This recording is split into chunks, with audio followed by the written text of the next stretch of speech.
Am I the a-hole stories? Am I the a-hole for telling my sister she's the worst thing to ever happen to me and I hate her even if she's changed/gotten help? I, 31 female, don't like my sister Kate, 37 female. She treated me like crap as kids and it got worse as we got into middle/high school. Around that time, she started drinking/doing Ds. And when she was 17, she ran off to live with her party friends. From then to 22, she only called to ask for money. At 22 she fell off the earth and we didn't hear from her, until at 25 she came home sobbing, looking strung out. She begged for forgiveness and swore to get clean. We felt bad and took her in. For a year she was better. She got a job and was going to the methadone clinic. One day, Mom and I were visiting a family friend 8 hours away, and when we got home, Kate and all her stuff plus anything of value that wasn't nailed down was gone. My laptop, our jewelry, DVDs, DVD players, etc. An hour later Grandpa called and said his water was shut off. We went to check it out and found the cover by the street side water valve open and the meter inside shut off. Luckily, we checked inside before turning it back on because all the copper pipes had been stolen. It was obvious Kate robbed us all and skipped town. We called the cops to report it, but c'est la vie. A year later, our grandpa died, leaving his things to Mom. He also left me some money. Sadly, Mom was a wreck the next 4 years before she passed of a heart attack. She left everything but $150, which she left to Kate, to me. I was destroyed after. If it weren't for my friends, I don't know what would have happened to me. During all this, Kate only called twice. Once a week after Mom died to see if she was left anything. I'll admit I screamed at her, and once a year later to ask for money. I hung up on her. She recently DM'd me, and apologized for how she'd acted before/after Mom passed. Then she told me she hit rock bottom after our last call, and OD'd and died for 3 minutes before being revived. She said it motivated her to get clean and stay clean in the years since. She wrote how she wanted to make things right between us, and she didn't want to lose her last family member. I understand addiction is terrible, and just because you're an addict it doesn't make you evil/bad, and they deserve second chances too. But that being said, I hate Kate. I can't recall a single good memory with her. They're all bad. This is where I might be the a-hole. I wrote her back and told her so. I said I'd sent her the money Mom left her, but I wanted her out of my life. And as far as I was concerned, I was an only child with no remaining blood family, and that she was honestly the worst thing to ever happen to me, and I wouldn't piss on her if she was on fire. I just said everything I'd bottled up for years. My friends said I was too harsh and could regret not trying to make amends. I could be wrong. Maybe my anger and grief are clouding my judgment. I know people change, and maybe I should be giving her another chance. So, am I the a-hole? Now for the top comments. Not the a-hole. It's great that Kate seems to be turning her life around. That doesn't mean you are obligated to forgive her or let her back into your life. I suggest you learn how to let go of your anger towards her for your own sake, but you don't owe her anything. Not to mention for a full year she earned their trust, and then broke it after robbing their house, so although she may be turning her life around, she is not trustworthy. Not the a-hole OP. Fool me once, shame on you. Fool me twice, shame on me. Not the a-hole OP. Your sister behaved awfully, and just because she's clean now, it doesn't mean she won't revert to kind. When my severely mentally ill mother tried telling me her mental illness absolved her of all her wrongdoing since she has meds now, I told her, just because you didn't have control over your actions, doesn't mean they didn't have real effects on other people. I stand by that now as well. I go with not the a-hole, but I also think this is above Reddit's pay grade. You should maybe talk to a professional, because dealing with addiction in a family leaves a lot of scars. Some easier to see than others. Yeah, I've been thinking about trying therapy for a while. Then life got in the way and I'd never gotten around to it. But I think I should book an appointment in the future. Hold up. So, your sister treated you terribly for your entire childhood, got addicted, and seemed to suddenly be changed, only to steal all your family's valuables soon after? No, she doesn't deserve any courtesy from you whatsoever. Not the a-hole. If she wants to change, you can choose if you wanted to let her back into your life somewhat, although that would be your choice to make, and I wouldn't judge you either way. Given the proximity and time between her change and the robbery, I do wonder if that was her plan in the first place. It sure looks like it in hindsight. I initially thought she was acting sort odd maybe a month before she disappeared, but I just chalked it up to her being tired from work or something. I've been so proud of her for being clean for a year. Then she robbed us and vanished. Some of my friends say to hell with her, while a couple say I'll regret not building the bridge back. I'm honestly leaning more towards to hell with her. Now for the next story. Am I the a-hole for not helping my sisters get power of attorney over our dad in case something happens? I, 30 male, I'm coming to Reddit because I honestly need help to see if what I'm doing very wrong and need a stranger's perspective of the situation in order to get validation or advice. I have 2 sisters, 32 female and 28 female, and our parents, 57 male and 56 female, had been divorced for 5 years. My dad divorced mom because he found out that during their engagement, she slept with another man. My mom swears that while she cheated before they were married, that she's been faithful during the marriage, and that it was a long time ago. To my dad, however, this was all new information and he felt as if his right to choose was taken away, and that he no longer trusted my mom. While I love my mom, I understood why my dad was divorcing her and didn't hesitate when he asked for a DNA test. My sisters were hurt that he would ask and initially refused, until they found out that I was doing it. They tried to pressure me to change my mind, but I was completely on my dad's side and also wanted to know myself for health reasons. When all 3 tests came back that we were all his bio children, my mom and sisters tried to use this as a way to convince dad to stay, reiterating that it was a long time ago.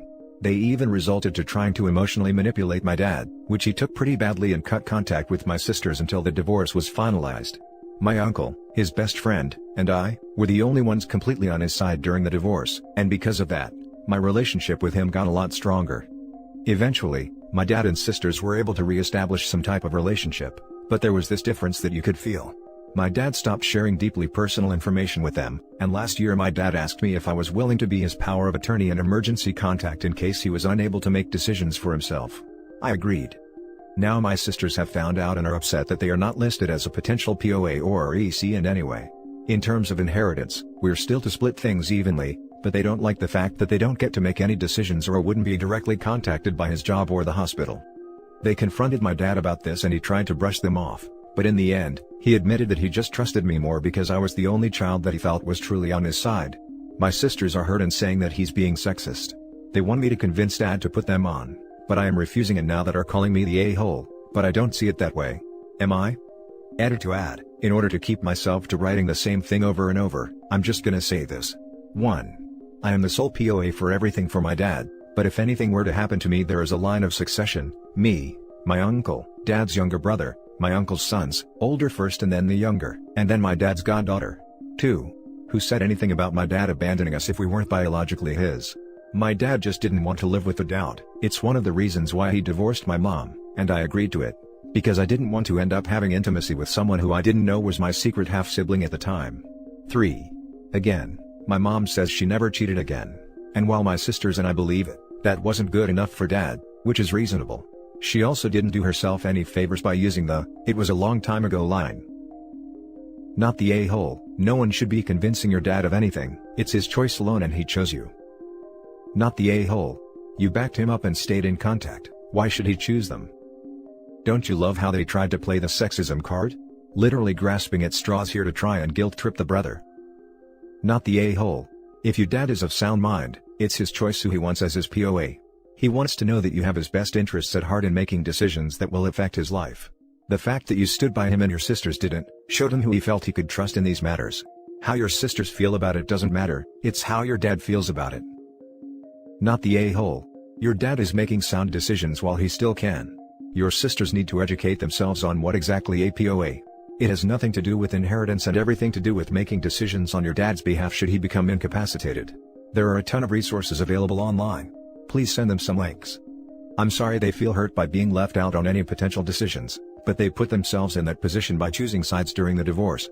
Best wishes, OP. It was explained in full detail that POA is different from inheritance. That's how I found out everything would be split up equally. My sister are just upset that they can't make any decisions and think it's sexist because in order the people my dad have listed as his POAs are 1. Me. 2. His brother, the same uncle who was on my dad's side. 3. His brother's 2 sons / my cousins, oldest first and then the youngest 4. His goddaughter, my dad's best friend's daughter. The next story is titled, Am I the a-hole for telling my stepsister I don't want her mom to be my mom? I, 16 female, have a stepsister who is also 16 female. My dad married her mom when we were 10. She lost her dad when she was a baby. I lost my mom 13 months before my dad got remarried. So while she was excited to finally have a dad figure, and she called him dad so damn fast, before they were even married, which was crazy to me, but I also kind of get, I had no interest in making her mom my mom. Still don't. To me she will never be mom. Stepmom is fine. But to my stepsister, this shattered the nuclear family ideal, and my dad and her mom do not see an issue with that. They have never ever had an issue with her pressuring me to call her mom mom. They actually think it would be a good thing if I started calling her that and we became just a family instead of a step-family. Her bugging me about it has become the sole reason I honestly hate spending any time with her. She's like a damn 5-year-old when she brings it up. She acts like she's years younger than me when she's not. And you know the way kids will pester you about stuff? That's her with this, for damn sure. And she talks about how she wants a family and how she deserves a regular family, and she hates how I remind her that we're not. So, she was sick with the flu recently and I was doing remote learning, and she used being sick as an excuse to basically bring it up constantly all that day. She said I couldn't say no since she was sick, and to call her mom my mom and how she's basically my mom now anyway. My dad told me to leave her alone since she was sick. But after a while I lost it. I told her she was so annoying and that I did not care what she wanted, because I did not want her mom to be my mom. And I would never want her mom to be my mom. And her feelings didn't get to decide how I feel. I told her she needed to grow up and stop acting like people owe her something. She got really upset, cried and everything, and then I was grounded for 2 weeks for making her cry and being rude to her. I fought it because I think what she's been doing for the last 6 years is pretty damn rude, but that did not fly with them. So what do you guys think? Am I the a-hole? Now for the top comments. Not the a-hole. The stepsister was way over the line, and your dad is a major a-hole for not supporting you. I'm really sorry you are in this position, OP. Unsurprising, given that he got married barely a year after his late wife passed. It seems to be a trend of widowed guys marrying quickly, then being shocked when their kids don't call the new woman mom. Her feelings didn't get to decide how I feel. Preach. Crochet it on a blanket and give it to all of them for Christmas. All of this is toxic as hell. Her obsession is not healthy, and rather than trying to mitigate it, for both of your sakes, the adults in this situation are making it worse. Honestly, I'd wager that your dad and stepmom put her up to this years ago.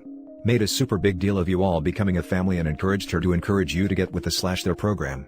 And she's just been doing what she was coached to do. It is sickening. Do you have other adults in your life that you can talk to about this? Because it isn't right. I have talked to some family about it, but my dad has limited my access to the adults who listen, my mom's family and my grandpa from him, because my mom's family did not include my stepsister in everything for me, and my grandpa spoke up about him getting married so fast and how much I was struggling with it at the time. Okay, well that is the biggest reddest flag a father could fly. You need to contact them independently of him. You're 16 and have an internet connection, you can figure this out, and get them more involved. Cutting you off from people who would advocate for you, is troubling as hell. I mean, that's how I keep in touch with him, but there is really nothing they can do. He doesn't want to listen to them. Now for the last story. Am I the a-hole when my siblings and I continued a Thanksgiving tradition our older half-brother wasn't a part of? My older brother was born when our dad was married to his first wife. She moved into a different state before my siblings and I were born. Due to how my dad's divorce agreement was, my brother spent every Thanksgiving with his mother and every Christmas with us. His mother is Jewish. Our brother very clearly resented us and wasn't very nice to my siblings and I, but our parents put us in family counseling, without our brother, and we grew up sort of understanding his resentment and generally stayed away. Starting 7 years ago, my siblings had a pretty stupid tradition of dressing up like our dad for Thanksgiving. We find out what he's wearing that morning and try to wear outfits that match it as closely as possible. It's dumb but fun, and we love doing it. We did the same this year. But what we didn't know was that our brother planned a surprise visit for Thanksgiving. So ignoring the fact that there is a pandemic, and that traveling between states and from college no less is a bad idea, our brother was welcomed happily. But he got pissed in like 5 minutes of getting here, because he just heard about this tradition and said it was an attempt to exclude him. He demanded that all of us change since he didn't have the clothes to participate. This pushed my sister over the edge and it became one big argument involving all the siblings. Harsh things were said. We told him how he was incredibly horrible towards us. And we refused to change. In the end, he made my dad drive him back to college in a nearly 5-hour drive one way on Thanksgiving. We ate an awkward dinner without our dad, while still dressed like him. My dad is now dealing with a lot of stress because my brother is blaming all of this on him. He makes my dad drive down just to see him and no longer wants to come to our house. I feel guilty that my dad ended up getting punished. Am I, or are we the a-holes? Not the a-hole, you didn't know your half-brother would turn up. You are not psychic, so could not give him a heads up. I can see him feeling left out, but his reaction was wrong. Although if it was that important for him to be included, he could have even borrowed some of your dad's clothes instead of ruining your dad's, and your Thanksgiving. Carry on with your fun traditions, do what makes you happy.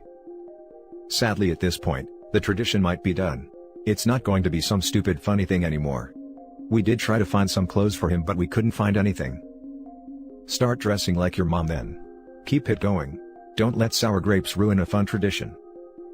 Not the a-hole for the initial dressing as your dad because it's a tradition. You couldn't warn him if you didn't know he was coming, but info, what harsh things did you say to him? Basically, how he's always treated us like crap and that the world doesn't revolve around him. I personally called him selfish and a child.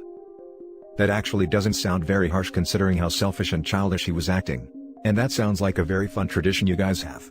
Not the a-hole. And that's it for this video guys. If you have thoughts to share, leave a comment below. Don't forget to hit like and subscribe if you like this content. I'll catch you in the next one. Good day everyone.